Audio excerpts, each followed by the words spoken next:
20 സംഖ്യകളുടെ ശരാശരി 9 ആണ്.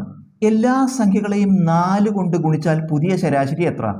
20 സംഖ്യകളുണ്ട്. ഈ 20 സംഖ്യകളുടെ ആവറേജ് നമുക്കറിയാം 9 ആണ്. 20 സംഖ്യകളുണ്ട്, അതിൻ്റെ ശരാശരി 9 ആണ്. ഇവിടെ എന്താ ചെയ്യേണ്ടത്? ഈ 20 സംഖ്യകളെയും നമ്മൾ 4 കൊണ്ട് ഗുണിക്കുക. 20 സംഖ്യകളിലെ എല്ലാത്തിനെയും 4 കൊണ്ട് ഗുണിക്കുക. അപ്പോൾ ഈ ശരാശരി എന്തായി മാറുന്നതാണ് ചോദ്യം. നമുക്കൊരു ഉദാഹരണം നോക്കാം. 3 സംഖ്യകൾ എടുക്കാം. നമുക്ക് 5, 10, 15 3 സംഖ്യകൾ എടുത്തു. ഇതിൻ്റെ ശരാശരി നോക്കൂ. ഇതിൻ്റെ ശരാശരി എത്ര? ഇത് സമാന്തര ശ്രേണിയിലാണ്. 5, 5, 10, 10, 5, 15. അപ്പോൾ സമാന്തര ശ്രേണിയാവും കൊണ്ട് ഇതിൻ്റെ ശരാശരി ആവറേജ് എത്രയായിരിക്കും? നടുവിലുള്ളതായിരിക്കും. മധ്യത്തിലുള്ളത് എത്രയാണ്? 10. അപ്പം നമുക്ക് 3 സംഖ്യകൾ എഴുതി, അതിൻ്റെ ശരാശരി എഴുതി 10.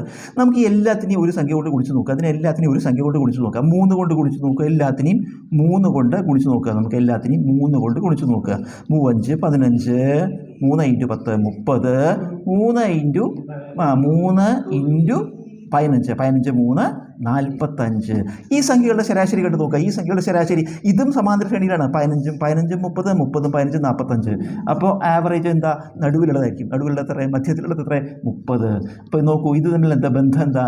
ഇതിനെ 3 കൊണ്ട് ഗുണിച്ചാൽ അത് കിട്ടും അല്ലേ? ഇതുകൊണ്ട് 3 ഗുണിച്ചാൽ ഇത് കിട്ടും. അതായത് പഴയ ശരാശരിയെ 3 കൊണ്ട് ഗുണിച്ചാൽ പുതിയ ശരാശരി കിട്ടുന്നുണ്ട്. അപ്പോൾ നമുക്ക് എന്താ മനസ്സിലായത്? ഇവിടെ ഏത് സംഖ്യ കൊണ്ടാണോ ഗുണിക്കുന്നത് അത് തന്നെയാണ് പഠിച്ച് ചെയ്യണത്. ഏത് സംഖ്യ കൊണ്ടാണോ ഗുണിക്കുന്നത് നമ്മൾ എന്ത് ചെയ്താൽ മതി? ആ സംഖ്യ കൊണ്ട് പഴയ ശരാശരിയെ ഗുണിച്ചാൽ മതി.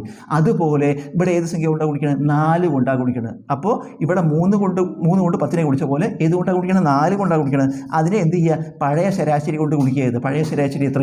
9 ആണ്. അപ്പോൾ 4 × 9 ഉത്തരം 36.